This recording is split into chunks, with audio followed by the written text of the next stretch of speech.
for the Caregiver, Saturdays at 7 a.m. and Sundays at 10 p.m. Central on American Family Radio.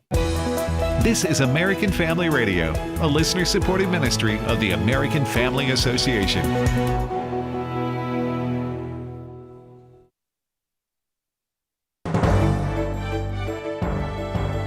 American Family News, I'm Rusty Pugh.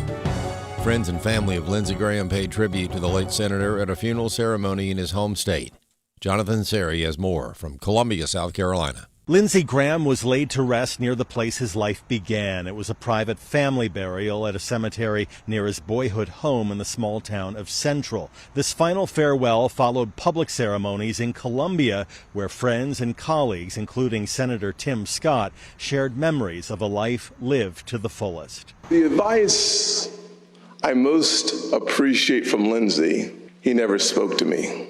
He lived it. The younger sister Lindsey Graham raised after the untimely death of their parents was appointed to fill the remainder of his term in the U.S. Senate.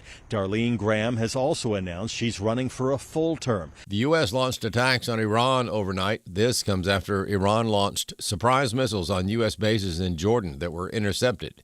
U.S. Ambassador to NATO, Matthew Whitaker, says President Trump has the upper hand. President Trump continues to hold all the cards, would love a diplomatic solution to this, but we are going to always be coming from a position of strength, and any attempt to attack the United States is going to be met with overwhelming force. The Senate voted 86-12 Tuesday to advance a bill to impose sanctions on Russia and Iran. Alabama Senator Katie Britt says it honors the bill's sponsor, the late Senator Lindsey Graham, and enforces President Trump's peace through strength agenda. You have Senate Democrats and Republicans, and you have the White House on the same page, knowing we want the killing to end, we want there to be peace, we think Putin's war machine has to be held accountable, and we know that this is the way to do it. After confessing to killing 4 students in Idaho, Brian Kohberger now wants a new lawyer, and a judge has approved it. But Fox News legal editor Greg Jarrett says it's not going to change the fact that Kohberger will spend the rest of his life in prison. Kohberger, after a year behind bars, realized that prison is not a picnic. You know, where's my Eggs Benedict for breakfast, my prime rib for dinner? So now he wants a take-back. It's a long shot. The chance of success is remote because he sat there in court and repeatedly admitted his guilt to all 4 murders one by one. He literally said, I'm pleading guilty because I am guilty. And he waived voluntarily not only his right to trial, but any future appeals. And the judge was very careful to make sure that Kohberger understood it, and in fact, he confirmed it in writing. And now he's just saying, oh, I was really kidding, I'm really innocent, and my lawyers threatened me, they induced me. The likelihood of that working is remote. An immigration enforcement advocate says the governor of Ohio doesn't have the authority to prevent the Trump administration from deporting illegal aliens who no longer have a right to be in the country. 30,000 Haitian migrants were sent to Springfield, Ohio, a town with a population of less than 60,000 residents. Now President Trump wants to send the Haitians home after the Supreme Court ruled by a 6-3 vote to support the president's order to end their temporary protected status. But Ohio Governor Mike DeWine, during an interview on CBS, complained that the Haitians shouldn't be sent back to their homeland. Ira Melman is media director for the Federation for American Immigration Reform. First of all, the courts have upheld the administration's authority to revoke temporary protected status.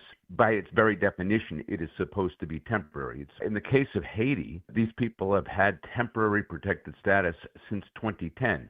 That's 16 years ago. At some point, it ceases to be temporary. Melman says the administration has both the legal authority and the logical authority to say it's time to go home. Whether a governor of a particular state likes this or not, he has no authority to interdict or to preempt the federal government's authority to carry out its policies and carry out the laws of the United States. He's certainly free to raise his objection, but there doesn't seem to be much that he can do about it. And the federal government, the Trump administration, has said that for 16 years, they are going to require the people from Haiti who have TPS to return home. And they're going to carry this out in Ohio and the other 49 states as well. I'm Chad Groening. For American Family News, I'm Rusty Pugh. Hello, I'm Steve Crampton, Assistant General Counsel for the American Family Association. The mission of AFA is to inform, equip, and activate individuals to strengthen the moral foundations of American culture and give aid to the church here and abroad in its task of fulfilling the Great Commission. Our vision is to be a leading organization in biblical worldview training in the interest of cultural transformation. Thank you for standing with the American Family Association. Welcome to Today's Issues. Join us for the next hour as we offer a Christian response to the issues of the day. Here's your host, Ed Vitagliano. And welcome, everybody, to today's issues. It is Thursday, July 30th. Ed Vitagliano sitting in for Tim Wildman this week. I'm joined in studio by Fred Jackson. Good morning, Fred. Good day to you. Get a little Australian, like it. Tony Vitagliano's in studio. Good morning to you. Good morning. And then Chris Woodward, our news guy today. Hello. Ooh, yeah. kind of toned it down a little bit. I'm going to do like the Dick Van Dyke thing. Is he going to sidestep the ottoman? Is he going to fall over it? You have to tune in every day. Hello! One of those things, or hey. Were you even born when Dick Van Dyke was on? Oh, no. No, that wasn't. My parents were still in high school. But no, I have seen a lot of classic television. Same here. I used to watch, remember Nick at Night before? Oh, yeah. Got weird. They used to just show the old shows. Yeah. Yes. I watched those all the time. And you obviously know what the Dick Van Dyke Show is all about because of that famous opening where he trips. He did all these pratfalls, and then they switched to probably the second season where he sidesteps the ottoman, and so you've obviously seen it. Tune in tomorrow, and we'll share our thoughts on the two Darrens from Bewitched. Yeah. You know, Dick Van Dyke's still alive. Yeah, he's like 100. He just turned 100, I believe. Wow. And someone said he's still driving. Oh, so stay off the streets of Los Angeles. I was going to say, that's not going to end well. And no offense to the 100-year-olds who are listening in our audience. It's just you can't drive when you're 100. Oh, yeah? Yeah, I'm against it. I'll remind you of that. Well, if I'm 100 years old and I'm still having to drive. Well, you know, it's funny you mentioned that because there are some states that since COVID, some states did away with road tests. So a 16-year-old kid is getting a license without doing a road test. Without an actual road driving test? Yeah, in some places that has been the case. Yeah. Wow, and here in Mississippi? Brent Creeley, our producer, is saying. So are you saying still they don't have a driving test on the road? I have heard that they're going to bring it back at some point, but I didn't confirm. Was that just because they didn't want the test? The person giving the test have to be in the vehicle. That was one of the reasons. Okay. That was one of the how we're going to combat. That was our way to flatten the curve for 2 years. But the other curve, accidents started going up. Did not flatten that curve. It's like, that's on you. Yeah, okay. They couldn't find a testing car that allowed for 6 feet between the tester and just a big plastic wall. There were things getting flattened, but it wasn't a curve. It's just a drop. It's a cab. Just got the plastic barrier that got in the back seat. When I found out about that, I was like, what's the point of a license at this point if you're going to be like, here, kid? You know? Yeah. Wow. All right. Well, speaking of flattening the curve. Yes.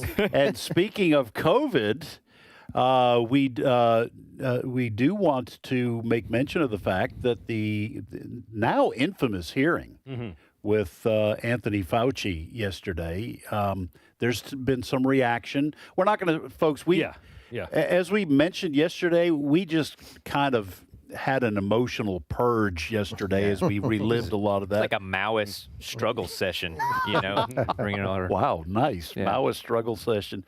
But we do want to at least make some points about the aftermath of the hearing in which Dr. Anthony Fauci appeared before the Homeland Security Senate Committee, chaired by his longtime good friend, Dr. Ron Paul, Senator and Dr. Rand Paul, excuse me.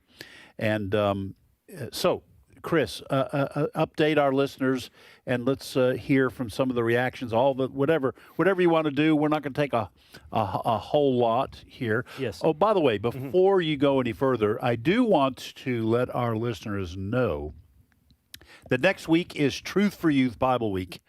So, we do this every August, and we have more information, of course, coming next week. But this is always a big week for us where we try to get New Testaments into the hands of high school kids. School is, I'm sorry, parents, to be the bearer of bad news. If you didn't know, school starting again is right around the corner. Don't be sorry. It's not bad news. For parents. It's not bad news. You've got 5, and there'll be 4. 4 of those 5 will be all in school starting this. Not too distant future. Sorry, I didn't mean to derail you. No. Okay. So anyway, just letting you know, we'll be coming your way with that next week. All right, Chris, sorry for the interruption. Yes. Go ahead. So first of all, I have to say that on the advice of counsel, I've only brought in 2 clips for this Fauci segment. Yeah.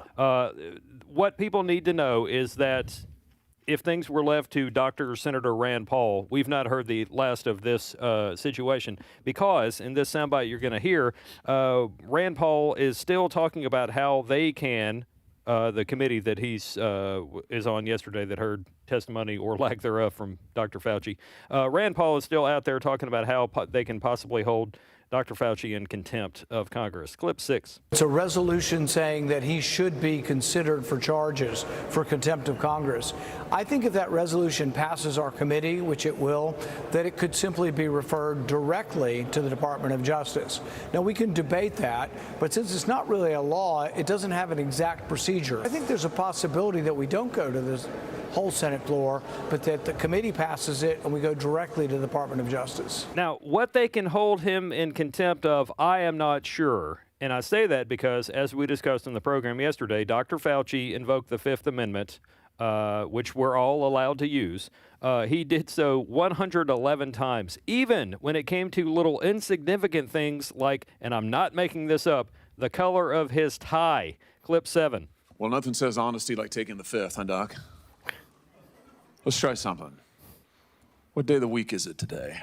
On the advice of counsel, I respectfully decline to answer based upon my rights under the Fifth Amendment to the Constitution. What color tie are you wearing? On the advice of counsel, I respectfully decline to answer based upon my rights under the Fifth Amendment to the Constitution. What color's the carpet in front of you? On the advice of counsel, I respectfully decline to answer based upon my rights under the Fifth Amendment to the Constitution. Let's just get one thing straight. You don't have any rights under the Fifth Amendment because you've been pardoned, as you very well know. As the Supreme Court has been clear for a century and more, Brown versus Walker, 1896, when he has been pardoned, he may not stand upon his privilege. You know that. Your lawyers sitting behind you now shifting nervously in their chairs. They know it. Well, no, I didn't know this. What is that? What he's saying? He's basically saying that the pardon is one of the factors here, and he doesn't, according to Senator Josh Hawley, who is a lawyer, was the Attorney General of Missouri, he does need to answer the questions, in Hawley's opinion, based on the fact that he's been pardoned, and therefore he doesn't. He's not going to. Oh, I see. Jeopardize himself. So that was Senator Hawley saying. Not that he loses his Fifth Amendment protections. He's got nothing to lose. He's got nothing to lose. Therefore, he is required to answer the. Well, that's interesting because he can't be charged with anything for what he did. We talked about yesterday that Fauci. I had to go back and look this up, that he was director of the National Institute of Allergy and Infectious Diseases from 1984 to 1922. He was chief medical advisor to the president from 2021 to 2022. Obviously, he became famous, catapulted to fame during COVID. He was pardoned on President Joe Biden's last day or two on the way out for everything he had done prior to that day. So this is interesting. I wonder if that is going to be the grounds. Initially, when we heard Senator Rand Paul, talking about holding him in contempt, that I thought he doesn't have a leg to stand on. He has Fifth Amendment rights. But Josh Hawley is saying that, Fred, that he doesn't have anything to lose. Therefore, he was contemptible of Congress by refusing to answer the questions. Yes. This is interesting. I'm not an attorney, but this is an interesting twist, at least for me. Well, it's also a brilliant kind of move by Josh Hawley to ask those questions. Yeah. What's the color of your tie? What day of the week is it? what color's the carpet. And for the nation to see Dr. Fauci continue to operate that way. To me, there was success yesterday in that hearing. Success was, I think, more Americans today now believe that Dr. Fauci was very dishonest. And I'm being kind. Not just yesterday, but when he was in charge. And I think the reason his lawyers told him to plead the fifth is because of the diaries. The diary that was released that contradicted what he had said. Dr. Fauci had said under previous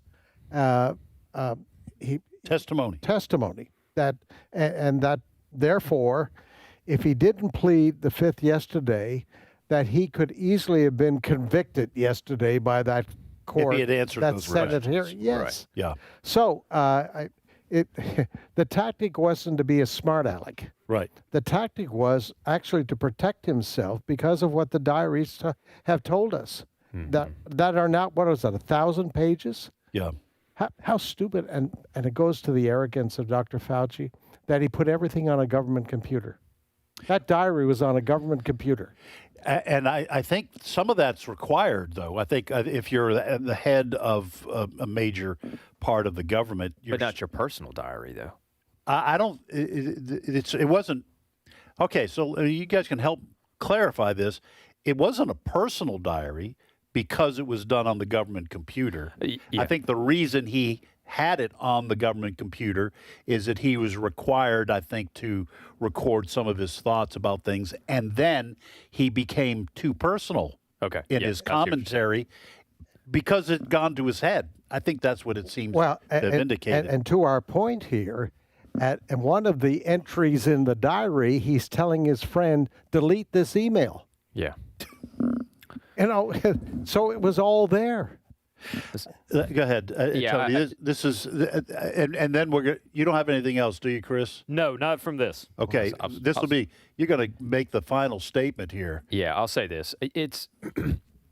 I really do. Honestly, I didn't think anything was going to come out of this, but I really do hope that something does and that Fauci is held in contempt, because I was trying to remember, and Chris was the one who reminded me, who under Trump's administration was charged and convicted of being in contempt of Congress, and it was Steve Bannon. And this almost never, we all know this almost never happens. I can't tell you how many people in each administration, Democrat, Republican, have come before Congress and never been charged. I mean, they say they will, but they've never actually been charged. But Steve Bannon was charged and convicted, and he will be sentenced in October for, this was for two charges, one for refusing to appear for a deposition and the other for refusing to provide documents in response to the committee's subpoena. So he's charged and convicted. And to me, that needs to happen more often. Otherwise, this is just kabuki theater. You know, I mean, I want to see Fauci charged to be in contempt of Congress and then convicted. To me, and if it's a 30-day sentence, that's fine. But to me, he needs to have that on his record forever. This is ridiculous. So are you telling me Steve Bannon could have just shown up to Congress? And I plead the fifth. I plead the fifth. I plead the fifth. Where were you on January 6th? What was your involvement in January? I plead the fifth. Do you think the media or the Democrats on the committee would have stood for that? I mean, anyways. And my understanding, again, is that Fauci could be convicted for what he did yesterday, because that's not covered by the pardon. Correct. So it would be for his disrespect to Congress and refusing to answer questions about what he did while he was getting paid as the head of a, maybe not at the time, but certainly when COVID hit, a very critically important department of the federal government. I know we want to wrap this up, but I have a question for you. I don't want to wrap this up. I want to talk for another hour on Anthony Fauci and the COVID disaster. So let's just say that Senator Rand Paul gets his way, and Fauci's found in contempt. Isn't he still open, even though the pardon is in place, on federal charges? Correct. That's what yes, that pardon. A pardon is only for federal charges. Could Fauci not now be held under civil charges, sued by people who lost their jobs. I don't know. I don't think you can sue government officials for their own, incompetence or those kind of things.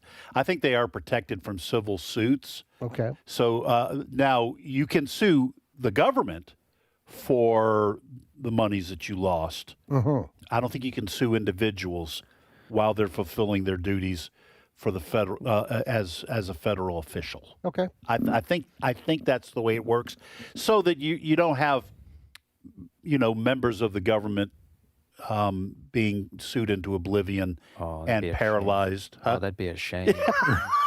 Well, we know where Tony stands. That'd be so sad. To paralyze the federal government with the threat of members civil of lawsuits. Congress to be. Oh man. Anyways, sorry. All right, so folks, we're going to try to keep our promise here. No, we are going to keep our promise, and we are going to move on. Yes. Hours after President Trump warned Iran would get a beating, U.S. forces unleashed heavy airstrikes against the regime. Dozens of targets were hit, including IRGC military command centers, drone and missile facilities, and Iran's remaining maritime capabilities. Here's President Trump talking about this from the Oval Office. Clip 1. We're going to hit them very hard. I mean, I can actually say that because in that, there's very little they can do about it. It was a different group than we're dealing with. They've already apologized. But, we got to smack them a little bit. Mr. President, will you hit back when they strike? Will I always hit back? Yes. Pretty much, yes. Okay. All right. Okay. Did you say they apologized? Yes. They already apologized for it? I had to listen. I don't know what's going on over there in Iran. He said it was a different group. Fred, can you clear this up for us, Fred? I'm gonna pitch it to Fred Jackson. No, so we have said this. We're all on the outside, okay, looking in, unless you have clearance in the U.S. military and you're part of the Joint Chiefs of Staff and the brain trust that is running this. Almost all of us are on the outside looking in. We all have become aware that there are different factions in Iran. They're not always, shall we say, on the same page. That it seems as if there was a faction that was negotiating with the Trump administration.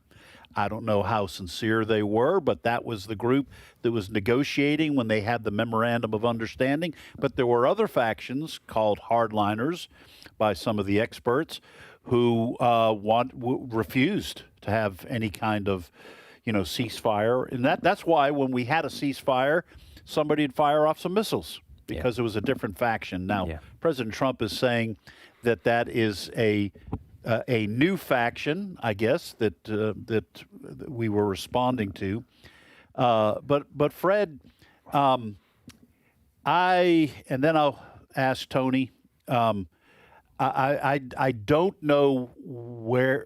We've said before where the off-ramp is here. My fear is that being supplied by Russia, probably, China, certainly.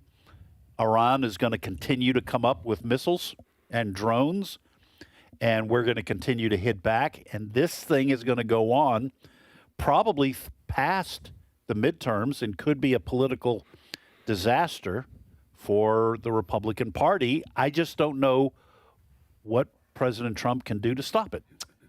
If you go to afn.net, there is a new AP NORC poll that's out this morning that says 2/3 of Americans no longer believe that this war with Iran is worthwhile. I think they said 37% of self-identified Republicans in that poll agree with that as well. I had a conversation with one of our reporters just before coming into the studio this morning. I believe that President Trump has 4 weeks. Mm-hmm. He's got 4 weeks to wrap this up. Yeah. If he does not do that, by September is when we get into the real heat of these November elections. Yep. Right. If he doesn't have it wrapped up by then, gas prices are still high, grocery prices are still high. That's what the American people, and we've seen this in the history of politics in this country, You go all the way back, I can go back to Ronald Reagan, Jimmy Carter days. Yeah. Funny way we're talking about Iran then. Yeah. In 1980. Right. Isn't it amazing? Yeah. 47. Because the revolution happened in 79. Yes. Mm-hmm. And what was it? Gas prices, the long lines, the whole thing. That's is going to emotionally motivate people to either stay home or, I'm not going to support this candidate anymore. I'm going to vote for the other guy. Right. Listen, if the president can wrap this thing up in the next 4 weeks, that takes away the only talking point that the Democrats have. It's done. But if he doesn't do that, it's going to frustrate the American people, and the story will not end well for the Republicans in these midterms. There is an interesting bit of information in this story that Fred just pointed our attention to, the story on AFN.net. A third of the way down, there is a little Q&A with a guy named Robert McClary. He's a 52-year-old Republican from Ohio, a major state in any election. Okay, so you have a Republican from Ohio who has voted for Trump. And he said, quote, "I don't have any trust in this administration at all into why they brought us into this war, why they're putting our soldiers at risk again." He goes on to say, I mean, you've gotten yourself buried into this mess. So for you to have a Republican Trump voter in Ohio saying things like this, there's got to be a lot of other people out there that are very upset with this. What do you think, Tony?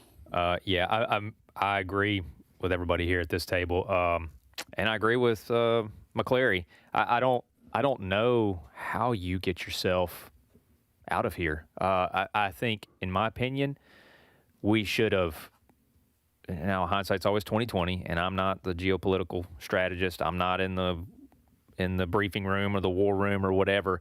But in my opinion, you should have kept the blockade.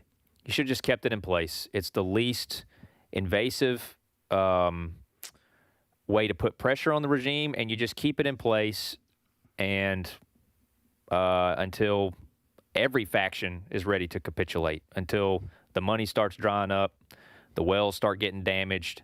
The faction we've been negotiating with, this is just the truth.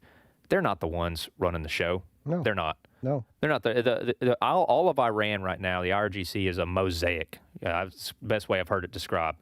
It's a bunch of factions controlling this piece of the strait, this piece of the strait. We're over at Karg Island, and none of them, very few of them, are probably communicating with each other or coordinating. It's all self-sustained. They have their own leadership hierarchy. So getting ourselves out of this, I honestly don't see a way out. I'm with Fred. I don't, even if he has 4 weeks, we were saying that earlier this summer. Mm-hmm. Yep. I mean, I don't see 4 weeks is not enough time to get yourself out. Or to affect prices. Or to affect prices. And I'm very worried for the Republicans going into the midterms. I think you're going to have some Republican candidates who are going to have to start distancing themselves over the coming weeks and saying, we got to put an end to this. Yep. Who are running in November, whose job is on the line, whose election is on the line, they're going to have to start breaking ranks. And that's always dangerous to do. But they got to make a decision. Am I going to keep voicing support for this, or am I going to have to start distancing myself from it and taking a more passive approach to it? My fear is, I am in agreement with all you guys have said. I think this is going to end up in a pretty substantial loss for Republicans in the midterms. My biggest concern is that this expands into World War III. Mm-hmm. Yeah. That's my worst case scenario, where China says, fine, gloves are off, we're doing this over here. A kind of a middle term concern is that President Trump feels the pressure to invade at least Karg Island. Tony and I were talking about this morning, and the southern parts of Iran where the strait is. Mm-hmm. Look, the Kurds get involved, Turkey gets involved in the northern part, and then it's World War III. Yeah. And that could end very badly. All right, we'll take a short break. We'll be right back.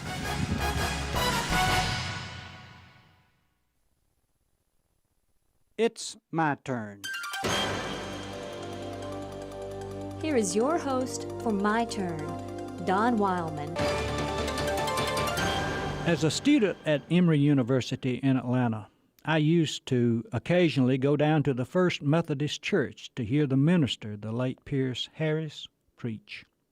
For many years, Dr. Harris served the church as minister, and his Sunday evening services were attended by people from all over the country. Dr. Harris once told a very dramatic and moving story about an incident which happened to him during his ministry. He was invited once to speak at a prison work camp. The prisoners were out in the open, and Dr. Harris had to speak from the bed of a truck. When it came time to introduce the speaker, one of the prisoners mounted the truck bed to make the introduction. The prisoner began his introduction by telling a story. Several years ago, he stated, 2 boys lived in the same community of North Georgia. They attended the same school, played with the same bunch of boys, even went to the same Sunday school. The prisoner continued, but one of the boys dropped out of the Sunday school because he felt he had outgrown it and that it was sissy stuff. The other boy kept going because he felt it was meaningful for his life. You know, one stops at that point in the prisoner's introduction to do a little bit of thinking. What makes people drop out of Sunday school? I guess that the answer to that question is as varied as there are those who drop out. While often part of the reason is the way in which Sunday school is conducted, most of the time it's due to a lack of interest on the part of the dropout and or his parents. I guess many people don't value the worth of the Sunday school very much. If they did, they would stay with it even when it gets dry and dull, or even when it appears to be a little sissy. Another thing one thinks about is what causes people to go wrong, to break the laws of society by which people live. Again, one could say that sometimes the laws aren't just and the prisoners are only victims. However, incidents of that nature are very, very few in number. In the vast majority of cases, the person sets himself above the law and ignores it. Of course, society has an influence on each person in the choices that he makes. But in the final analysis, each person chooses for himself the route his life will follow. He can choose to obey the law or to ignore it. The prisoner on the bed of the truck concluded his introduction of Dr. Harris. The boy who dropped out of Sunday school, the prisoner said, stands before you today to introduce the speaker. The boy who stayed in Sunday school is the one who will speak. Don't let anyone kid you. Your relationship to the church does have a very definite influence on the outcome of your life. Just remember this. Church business isn't sissy kid stuff. This has been My Turn with Don Wildman, a production of the American Family Association. Hello, Tim Wildman here, president of American Family Association and American Family Radio. Hey, maybe you've heard some of my other announcements about our tours in March 2027. We're going to Greece and we're going to Italy. 2 separate tours, but you can do both if you want to. The first tour is called The Footsteps of Paul, which will be going to many of the places covered in the book of Acts that happened in Greece. The other tour is Italy, and one of the places we're going to be going is Venice, and we're going to ride the gondola that Paul took on his trip to Venice. You can read about that in the Bible too. I'm just kidding, but you can call it a gondola or gondola, I don't care. But if you want to go on one of our tours in 2027, go to tours.afa.net. That's tours.afa.net. Jesus replied, "You must love the Lord your God with all your heart, all your soul, and all your mind. This is the first and greatest commandment. A second is equally important. Love your neighbor as yourself." Matthew 22:37-39. American Family Radio. This is today's issues. Email your comments to comments@afr.net. Past broadcasts of today's issues are available for listening and viewing in the archive at afr.net. Now, back to more of today's issues. And welcome back to today's issues. Ed Vitagliano sitting in for Tim Wildman this week. I'm joined in studio by Fred Jackson, Tony Vitagliano, and Chris Woodward. And now we want to welcome, I don't say introduce because he's been on the show a number of times now, but welcome back Dr. Walter Wendler, who's president of West Texas A&M University. Maybe one of the least woke people in higher education in our country. Dr. Wendler, thank you for joining us. Well, thank you very much for having me, Ed. I appreciate the opportunity to visit with all of you. Well, sir, we wanted to have you on to discuss something that is kind of a surprising, I think for a lot of us anyway, a surprising development in our country with, it's not widespread, but the Democratic Socialists of America having won a number of important races, a number of tests of their strength are underway and will be on the ballot in November. But to kind of pivot to your area of expertise, and that is colleges and universities, what's transpired in our country over the last 70 years or so, just about the influence of Marxism, cultural Marxism, on our college and university campuses. And is this a serious threat posed to our constitutional republic? What do you think about all that's going on in our country? Well, Ed, I do think it's a very serious threat in so many ways. And primary amongst them, or among them, is that the Western thought, the Judeo-Christian tradition of higher education, private and public higher education in America, is being vacated. And what is filling that void is this cultural Marxism that talks about the diminishment of family life, the diminishment of the ownership of private property. And I consider to be this also the substitution of the following of ideology rather than the following of ideas. George Marsden, who was actually a Protestant but an endowed chair at a little Catholic university called Notre Dame, wrote a book a number of years ago called The Soul of the American University. And he said in that book, the source of our strength is the quest for human freedom. And it's not material, but spiritual. And because it knows no limitation, it must terrify and ultimately triumph over those who would enslave their souls. And when I read that, the enslavement of the soul is the enslavement to any non-Western, non-Judeo-Christian ideology, in my humble perspective. And adding to that is this diminishment of the power and importance of family life in America. And as I think about this, I often think back to Genesis and the first social organization that was created. It wasn't West Texas A&M University, and I hope this doesn't shock any of you, but it wasn't AFA or AFR. Right. It was family.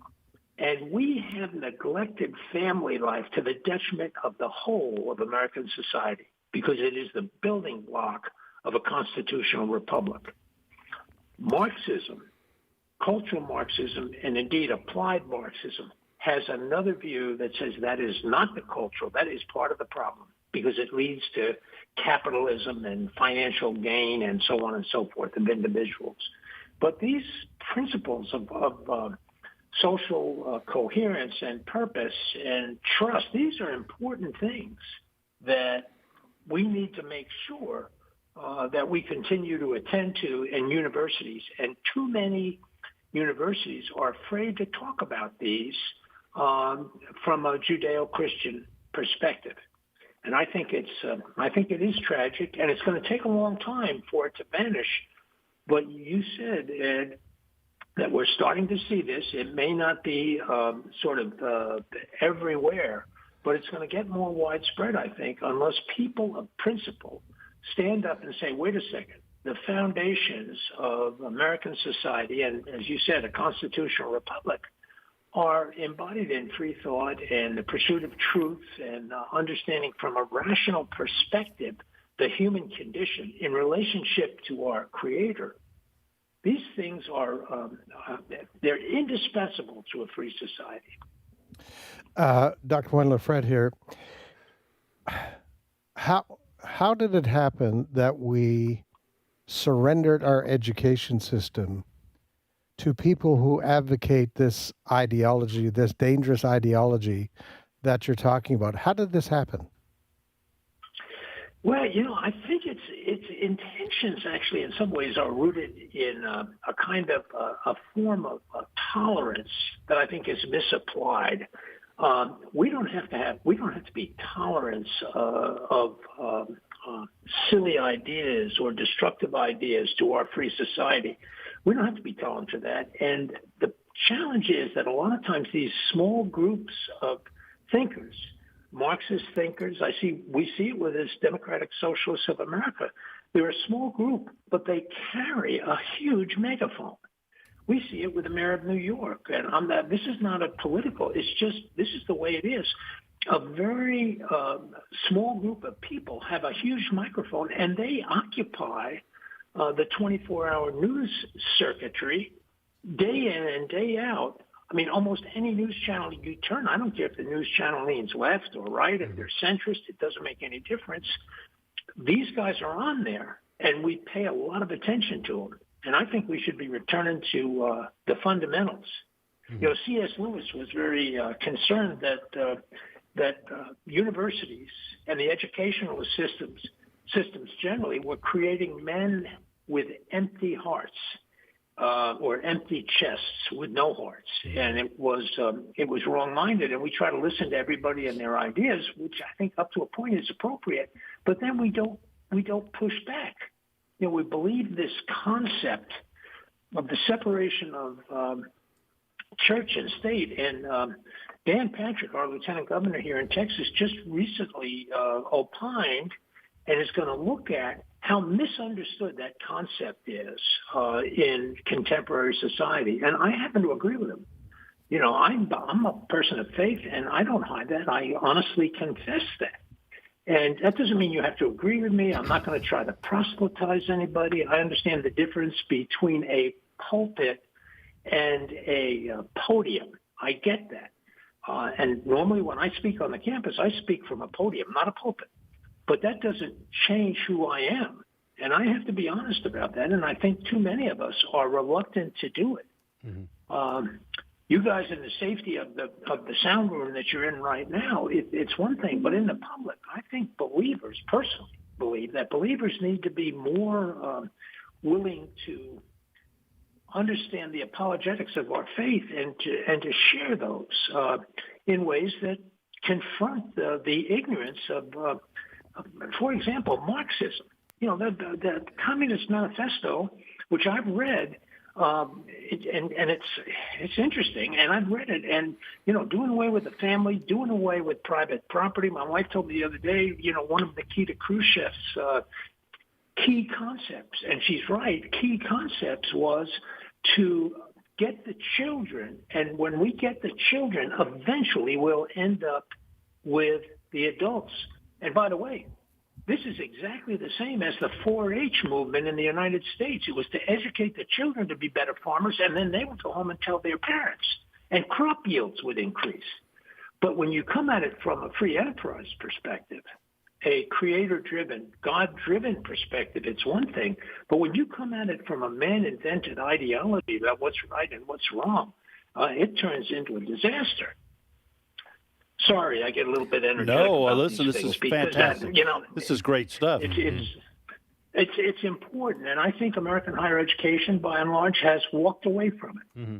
and they're afraid. And by the way, I understand it. I've been challenged. I've been fired. I've been sued. I've been everything you can do for trying to stand.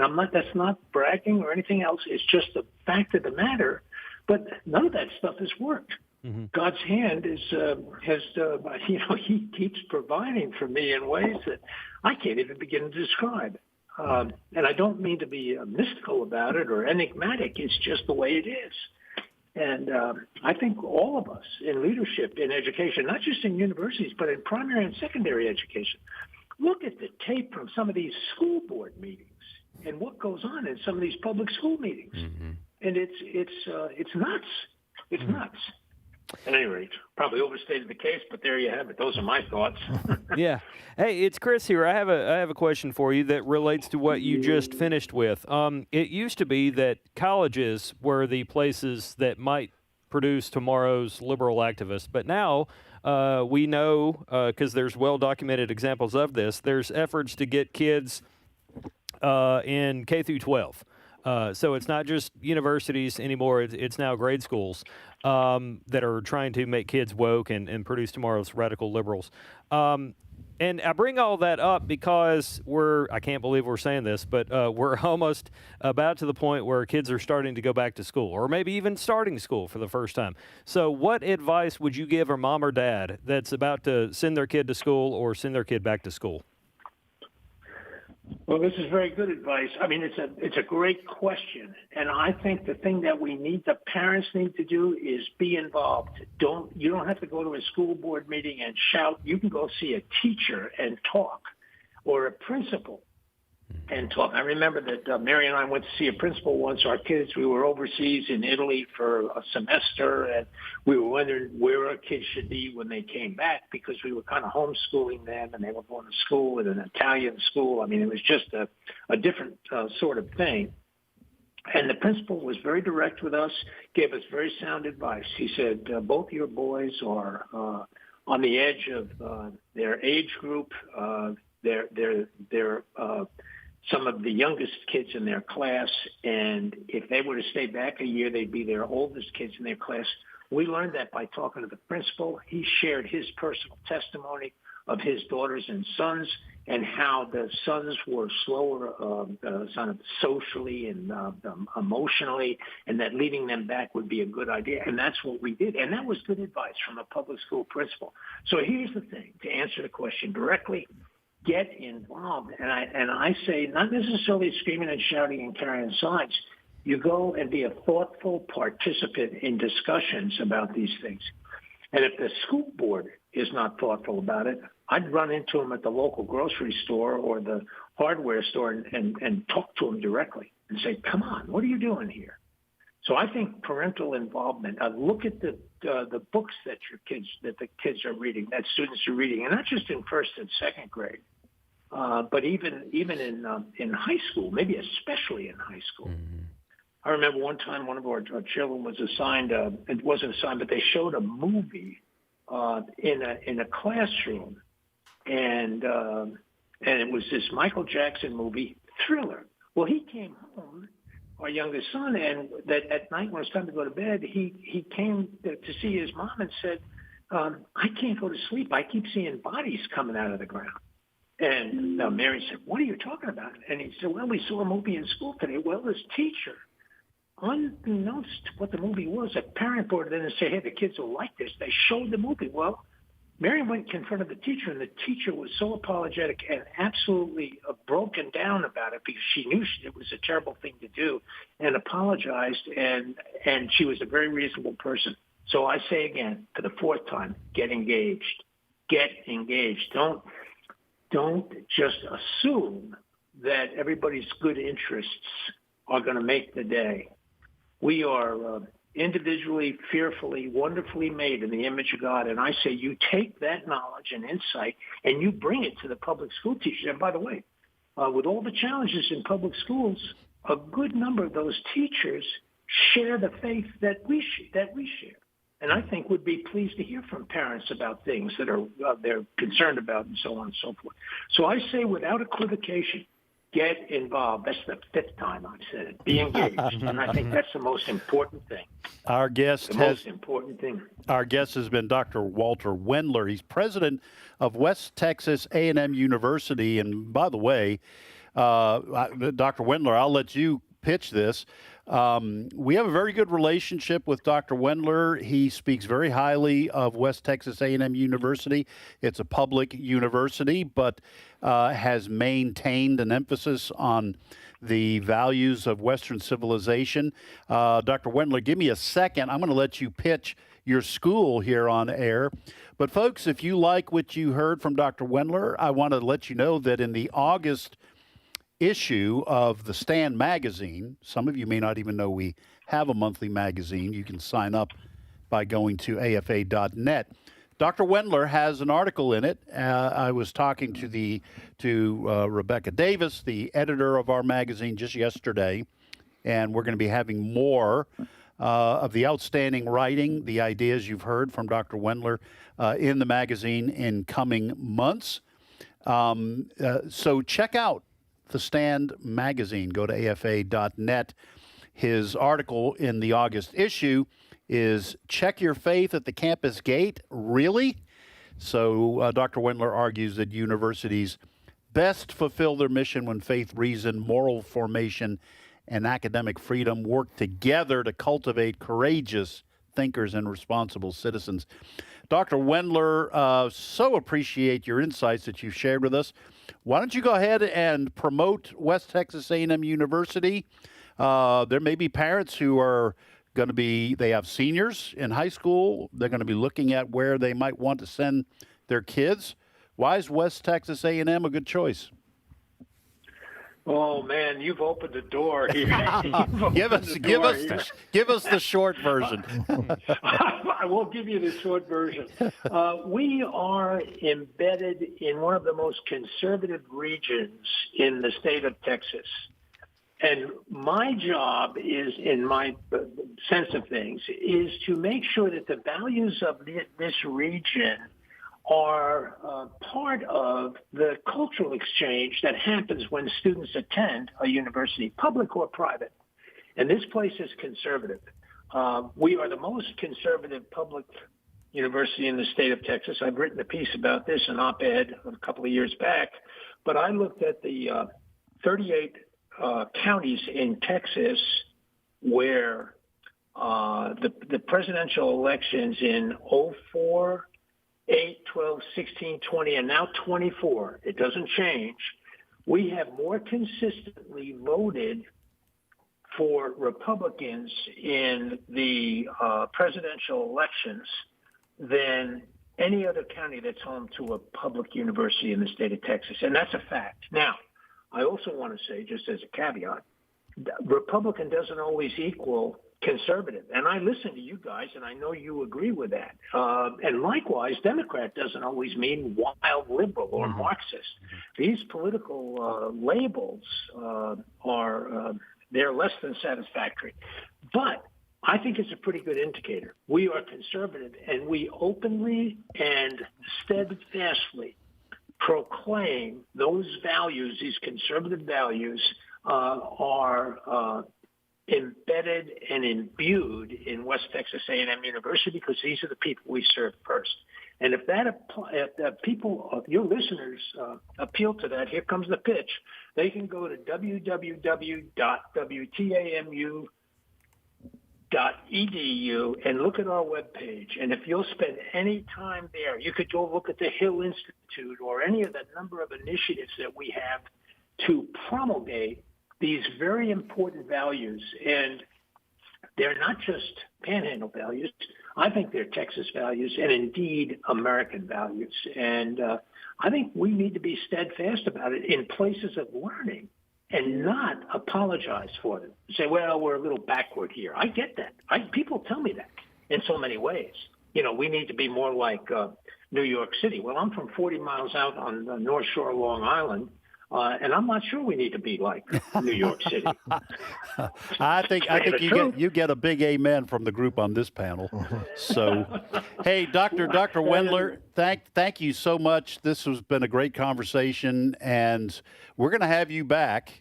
And folks, I just do want to remind you again and do a little pitch for the Stand magazine. You'll be able to read Dr. Wendler's feature in that issue, and I promise we are going to have more of his writing. He's a very good writer as well as a communicator. Dr. Wendler, thank you so much for being with us. Thank you for your time and your tolerance of me. Oh, no, I appreciate listen, it very much. this was excellent insight. Thank you, sir. Okay, have a good day. God bless you all. All right. I just, Tony, just really enjoyed that conversation. That was very insightful as to the, I think, tell me what you think of this. I think it is absolutely fine under the umbrella of our constitutional republic and the rights protected by the Bill of Rights, the first 10 amendments, to let people have discussions about whatever they want to have discussions about. When you start drifting to Marxism or Islamism, this is my opinion, folks. This is does not necessarily express the opinion of AFA. I think you are looking at ideologies that want to overthrow the constitutional republic, and I don't think that those views should. I'm not sure how to say it. I am getting more to the place where I'm thinking, no, you cannot advocate the overthrow of the government. That's not protected free speech. There may be First Amendment absolutists that are horrified by that, but I'm starting to see what these people are after, and I don't think allowing them to use our freedoms to destroy those freedoms is the right way to go. Yeah, I liked his point he made about how if not every idea should be tolerated. I mean that's something that that's the idea that we have to tolerate every idea is something that has crept into our society because of. Well, he said tolerance. Tolerance. That was the open door. Yeah, because of the moral subjectivity rather than moral objectivity, right? With this idea that what is good, what is bad, what is truth. So yeah, I agree with that. I mean, a society cannot survive if the people in that society don't agree on foundational morals and values. So as soon as an idea is introduced that is antithetical to those, you have to reject it. Otherwise, you risk it infecting and changing the hearts and minds of people within your society. And that's what we're seeing across these college campuses. I'm always amazed at, I remember the first time I found out that a lot of these Ivy League colleges were once like deeply religious, deeply Christian university, created for that reason. And to me, it just goes to show that the pursuit of knowledge and the pursuit and discussion of ideas is something that God has imbued into us. But once you start separating the Bible and God from that pursuit, you end up with the result that we have now at these colleges, which a lot of those same Ivy League colleges are bastions and strongholds of liberal and now Marxist, and socialist ideas. And I would just say this. I'm not trying to walk this back. When I was saying, I was talking about schools and colleges and universities. When I say you can't tolerate it, you should not have professors in there who are advocating the overthrow of the Constitution. I just, if they want to talk about Marxist ideas as an academic study, that's different. But we have a generation of children who have been taught to hate our country, to hate our founding principles and ideas, hate God, hate Christianity, and then we wonder how these communists are getting elected. Yeah, and let me, I don't mean, when I say we shouldn't tolerate them, I don't mean we should punish those who are having those. It's just that as a society, I think it's okay to reject those ideas that are antithetical to what we believe. All right, folks, we're going to take a 5-minute break for news and then more stunning observations and insights as we look at what's happening in the country. The views and opinions expressed in this broadcast may not necessarily reflect those of the American Family Association or American Family Radio. Faith, family, freedom. American Family Radio. Dr. Jessica Peck talked about reimagining the church with Dr. Rich Griffith. But what if we became the church that realized, hey, we need to be family to each other? Young people left the church because they had no ownership, very little accountability. It was like we were going to wait till young people became adults and then they became a leader, but we never did anything to prepare them to be a leader in advance. Find this interview and other episodes of Dr. Nurse Mama on the podcast page at afr.net. This is American Family Radio, a listener-supported ministry of the American Family Association. American Family News, I'm Rusty Pugh. Republicans are seeking to hold Dr. Anthony Fauci in contempt of Congress following his Senate testimony Wednesday, during which the former public health official repeatedly invoked the Fifth Amendment. Chad Pergram has more from Capitol Hill. Lawmakers send a referral to DOJ hoping for prosecution. Top Senate leaders believe that's in order for Fauci. But contempt is not that simple. The committee chaired by Paul will vote next week to send a contempt of Congress resolution to the Senate floor. But there, it faces a filibuster, so this probably never gets to the DOJ. Paul insists that Fauci had no right to invoke the Fifth. That's because former President Biden issued a pardon. Because you refused to answer, citing a privilege that is unsupported because of your pardon, and after being denied to do so, this committee has scheduled a vote next week on a resolution certifying your contempt. Education experts are now raising concerns over teacher training programs that they say are pushing radical theories that undermine parents and drive a wedge between their children. More than 20 states across the nation are either implementing or endorsing the new programs. Nikki Neely is founder of Defending Education.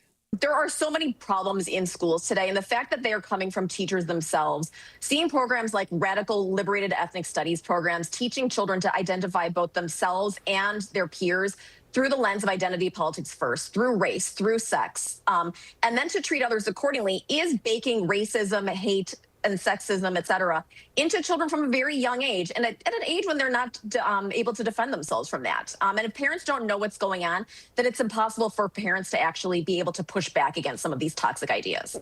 The state of Minnesota has plans to put so-called transgender dolls in front of students in schools as young as 4 years old. Caleb Castile has more. Long gone are the days when Barbies were the only dolls that made news headlines. Now a program developed at the University of Minnesota is set to attempt to put these gender-affirming toys in the hands of kids from ages 4 to 10.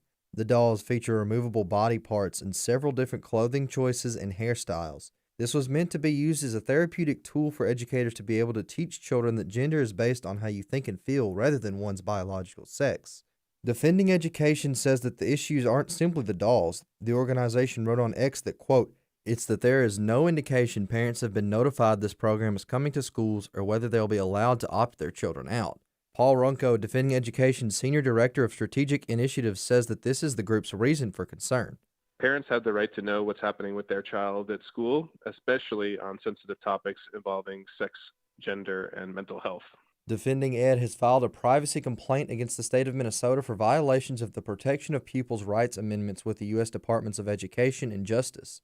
Runco says that due to the Supreme Court ruling in Mahmoud v. Taylor, parents have the right to decide whether content such as this is appropriate for their child to be learning about in school. So parents, under Mahmoud versus Taylor Supreme Court decision, should go to their school districts and say, it's my right as a parent to opt out of these LGBTQ plus materials at school. And, by law, you have to allow me to do so. I'm Caleb Castile. The body of a teen is identified after she vanished half a century ago. 15-year-old Michelle Louise Collier disappeared from Fresno, California in 1978. Her body was finally found buried in a shallow grave beneath a vineyard, reopening a murder mystery that had gone cold for nearly 5 decades. A few months after disappearing, a tractor operator found her skeletal remains, but investigators could not identify the teen. Her family spent the years wondering what happened before finally learning Michelle had been the unidentified homicide victim. Her sister now demanding her killer be found. Chris DeMeo, Fox News. And finally, more signs the job market is holding up. There was a slight increase in the number of people filing for unemployment benefits last week, though new claims remained historically low. Jobless benefits rose by 9,000 to 197,000. The number of claims recently have been at the lowest levels in more than 50 years. Continuing claims, those remaining on benefits in the previous week, declined to 1.78 million. Ginny Cosola, Fox News. More news online at afn.net. I'm Rusty P. If we lose this cultural war, we're going to have a hedonistic, humanistic society. Discover the story of the culture warrior Don Wildman and how he went head-to-head with Hollywood, Playboy, the homosexual agenda, and the Disney empire. The movement Don started paved the way for Christians to boldly stand for truth and righteousness in a hostile culture. Watch Culture Warrior today for free. Visit culturewarrior.movie. Today's Issues continues on AFR with your host, Ed Vitagliano.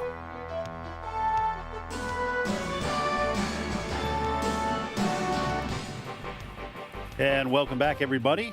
Ed Vitagliano sitting in for Tim Wildman this week, joined in studio by Fred Jackson and Tony Vitagliano. And now Steve Paisley Jordahl with the flamingo shirt today. Yes, I got my psychedelic flamingos going today. I had some bad spaghetti once, and I think I saw those psychedelic flamingos. I think I saw them in that Dumbo segment. I think they were dancing around. I forgot about the old, talking about the original old cartoon, Disney yeah. animated Dumbo cartoon. I'm hoping to trigger a flashback Well, from your days of heroin addiction or whatever. Mission accomplished. Well, I was never addicted to heroin, but I was addicted to several other natural substances. Spaghetti sauce and whatnot. There you go. Mint chocolate chip ice cream. Still have a problem with that. Pretty serious addiction to that. Exactly. So, all right, Steve. Now we had made a promise to our listeners in the first hour, no more Fauci. But you actually have some good stuff. With your permission. Yeah. Listen. Let's go back to it. I'm not done. I'm not done ranting. Well, okay, so I just got off the phone earlier with Sandy Rios, and we were talking about the Fauci testimony yesterday. One of the things that she brought up was the diary that he kept, and the things that we found out about him, his arrogance and his self-aggrandization through that. Well, RFK, Robert F. Kennedy Jr. was talking with Fox News, and he read the diaries and found something that everybody else seems to have missed. Listen to this, cut 17.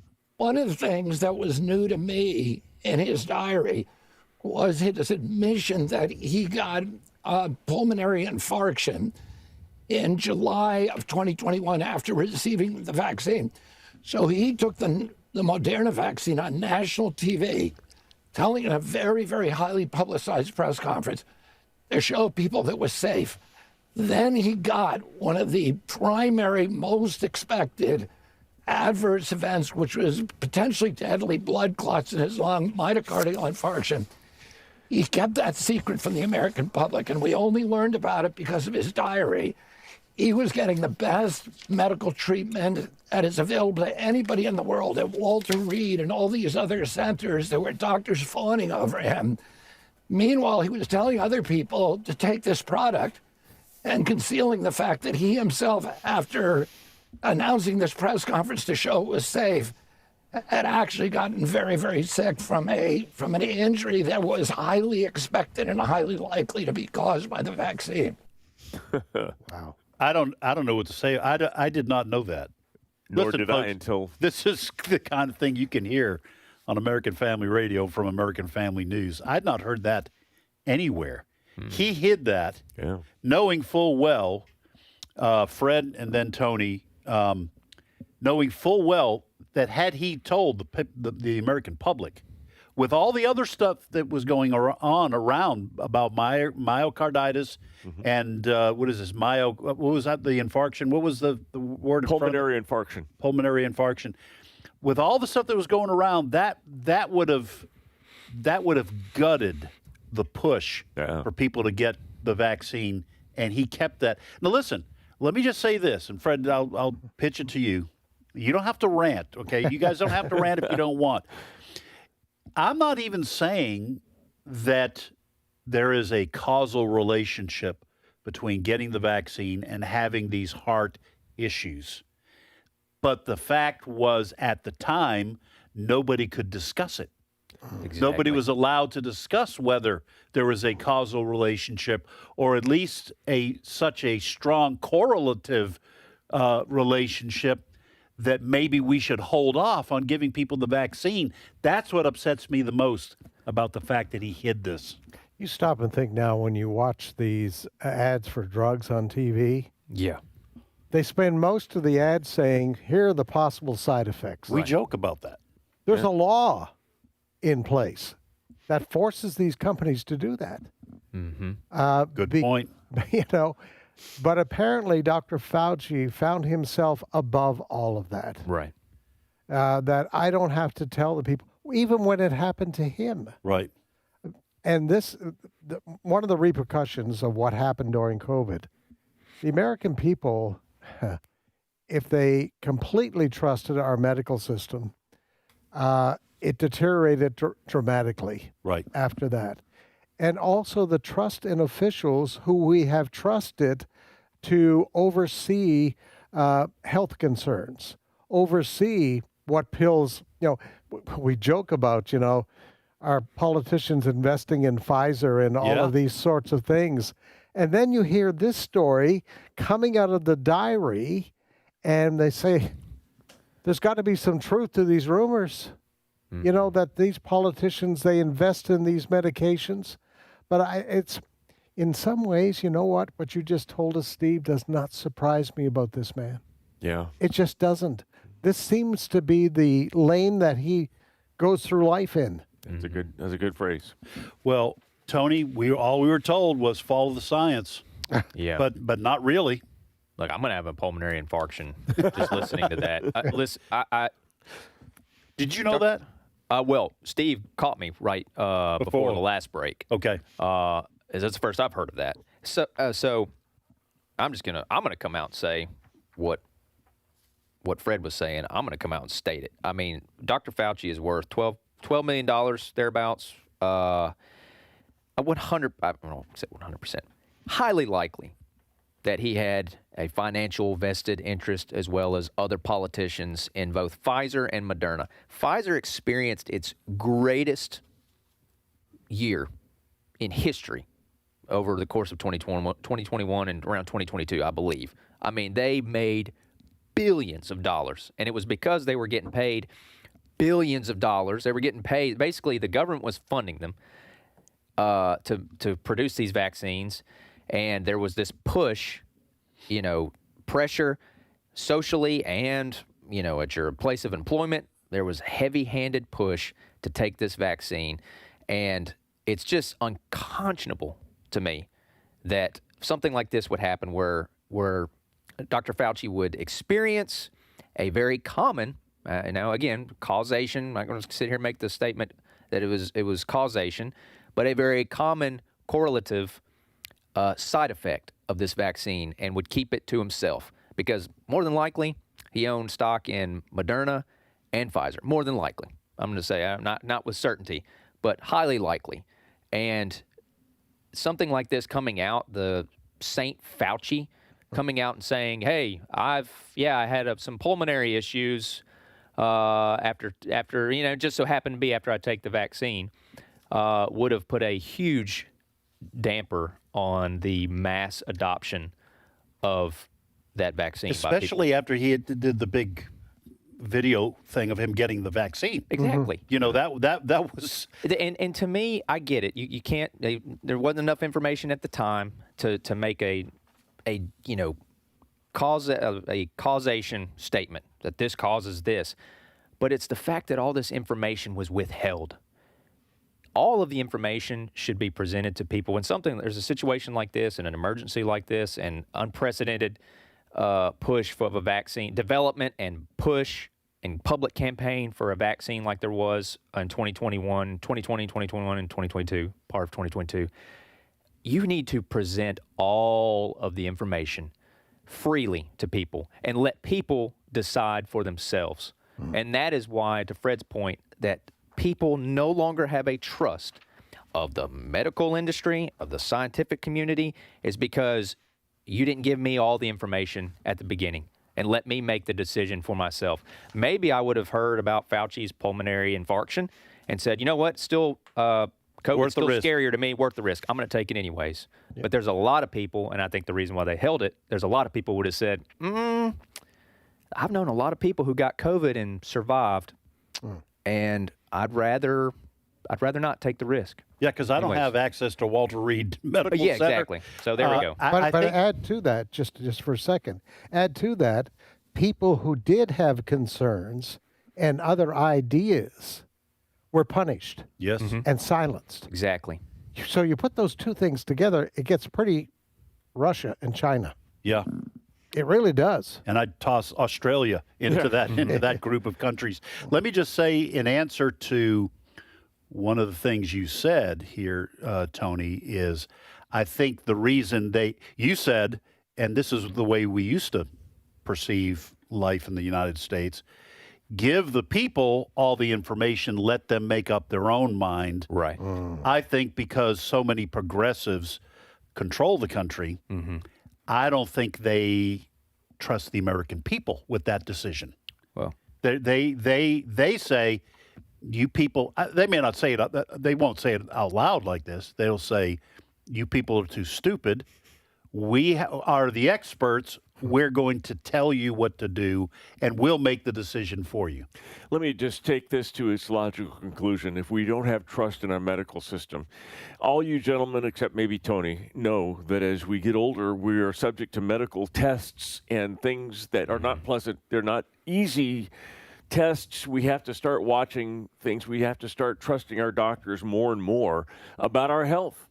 And if you don't trust your doctor, I'm not going to get the test. There's no reason for me if I don't trust him, which means that I'm less likely to get the treatment that I might need if a cancer comes up or some other disease comes up, which means that the deaths that they say that he was responsible for because of COVID, that we're not done counting. No. Yeah, listen, I just want to say I do trust my doctor, my physician. Okay, I no longer trust the people who inform him. Yeah, right. Okay, that's the breakdown for me. I do want to say that we don't know whether Dr. Fauci got money from Pfizer and Moderna if he had stock.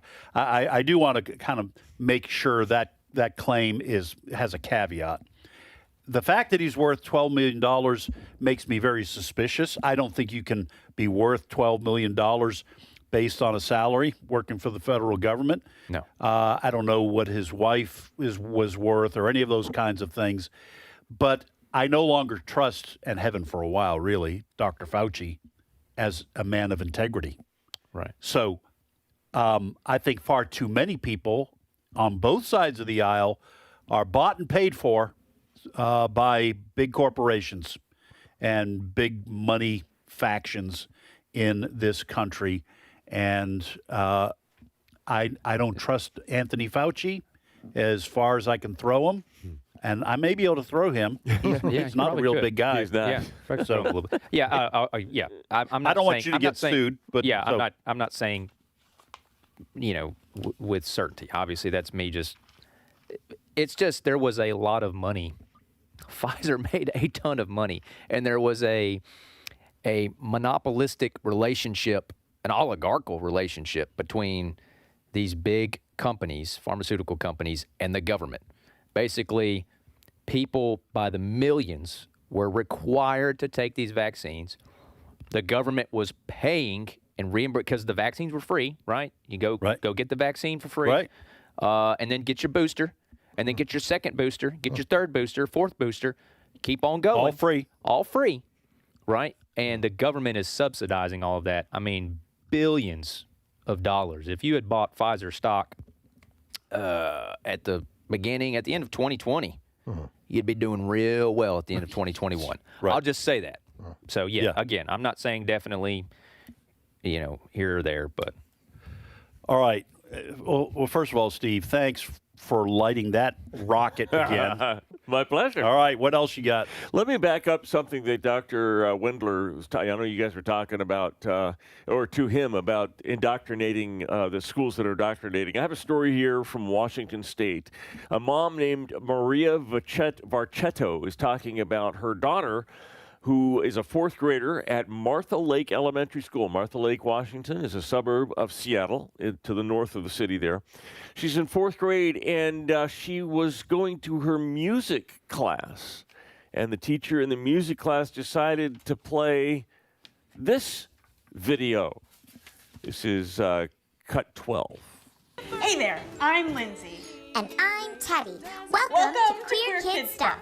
Today we're celebrating Pride Month. We all are part of one big family. Gaming's happy stuff. Queer Kid Stuff. You are enough here at Queer Kid Stuff. I'm definitely an activist, and doing this show is a big part of my activism. This is activism? Sure is. Does that make me an activist too? Definitely. And do you want to know a secret? Just watching and learning from Queer Kid Stuff makes you an activist too. Yeah, your kids are. All right, so this is done without parental knowledge or approval. Tony, you this morning in our story meeting when Steve played this, Steve is just always just a breath of. I've got good news to end the. Okay, good. So he played that. You called that demonic. Yeah. Circumventing parents to basically preach an evil message to children without parental knowledge or approval, and using cartoons and using upbeat music. This is sick. What came to my mind and why I call it demonic is it's what Satan does. Satan takes whatever God's people are using and will twist it. Well, the first thing that came to my mind was it sounded so similar to videos and messaging that my kids have, and everybody's kids, a lot of kids have watched in like Sunday school. All right, like the videos you watch in Sunday school, teaching kids about Bible stories and the gospel, and presenting it in a way that is palatable and ingestible, and that they easily relate to and understand. And this reminded me of that, but that's why I said it was demonic, is because it is teaching kids and twisting their worldview towards accepting a lifestyle that is inherently sinful and wicked, and then teaching them to go out that's okay, and that they can also be an activist. They can be a proselyte for the LGBTQ movement. You are, by watching this, you are an activist. It's just demonic. I'm just going to drop it there. Yeah. How old was the little girl? Fourth grade would have been about 9. 9 years old. You see, the education system there in this suburb of Seattle, they're well aware. We got to get the kids early. Yep. Yeah. We got to indoctrinate them. Yep. They probably were taught something different at home by mom and dad. So we've got them in the classroom. And kids at that age trust that person at the front of the classroom. Right. They're good people, because mom and dad had probably told them, you obey your teacher. And this teacher then presents this. What is the first impression for that little girl is, this is true. What's on this video is true, and I need to abide by that, because I trust my teacher, because mom and dad said you should trust your teacher. But Dr. Wendler was saying this. This is why parents, they need to find out. Right. Now, fortunately, in this case, this mom has found out. Well, the girl came home and told her about the experience in there. Good for her. Told school officials her daughter recalled hearing during the lesson that students could identify as gay, lesbian, transgender, asexual, non-binary, or two-spirit. So the good news in this case is that the mom and the daughter had a good relationship. They could talk about this stuff. Yeah. So well, and here's the other thing that does make this demonic, and that is not only does the child trust the teacher to be a vessel of truth, any contrary message that the child is hearing at home or at church now becomes suspect. Yes. Right. Because if the teacher's telling the truth and we got the little cartoon figure talking about it and the happy music, what's wrong with my parents? What's wrong with my pastor or my priest or the preacher who's talking and is telling me something different?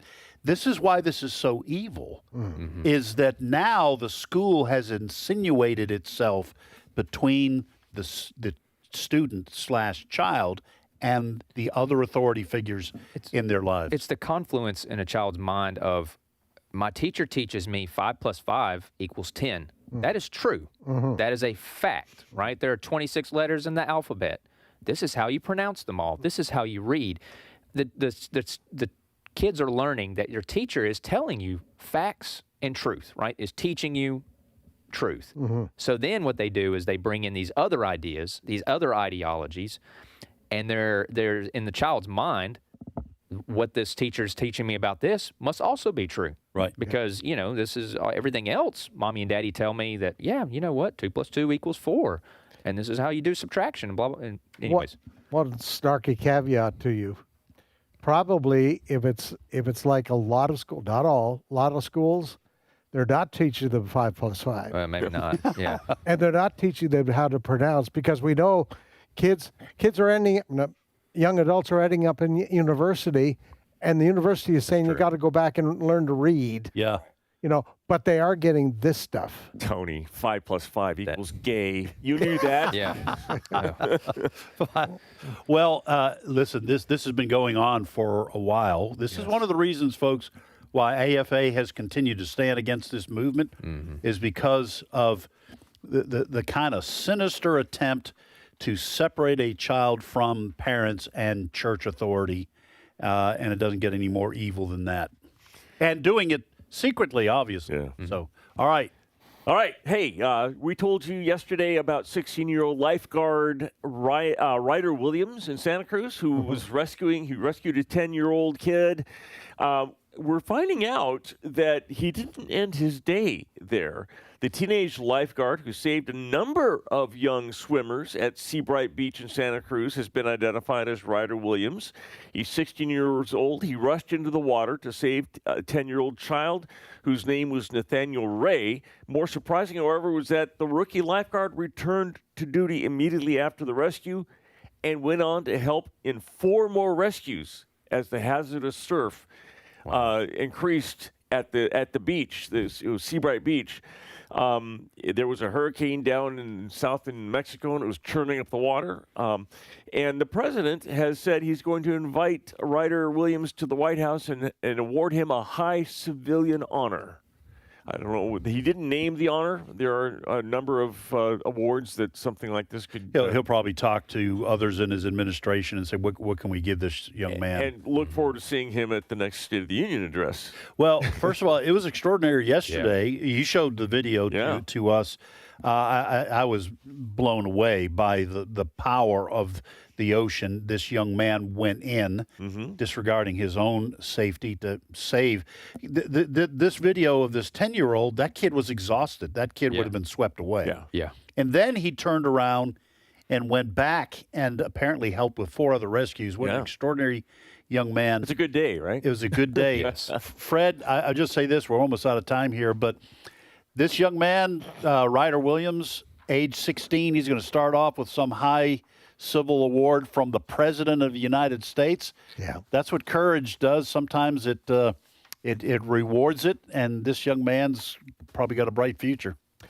I don't know who his mom and dad are. Mr. and Mrs. Williams. Yeah. But they raised a great kid. Yeah. If you're going to be a lifeguard anyway, it's like it's like being a nurse or someone like that, I'm going to help people. Yeah. You already are a young man. Mom was like, I'm so proud of you. Also, that was your last day as a lifeguard, though, 'cause you're no longer going to be one. That's true. Don't you ever do that again. That was so dangerous. You got to find a new career choice, son. And the dad was going, just rub some dirt on it. Yeah. You're okay. All right, folks, that's all the time we have for today. Thank you for listening to our anti-St. Fauci rants today. Again, it made us feel very good inside. More great programming directly ahead on American Family Radio. Lord willing, we'll be right back here tomorrow for Trivia Friday. Hope you'll join us.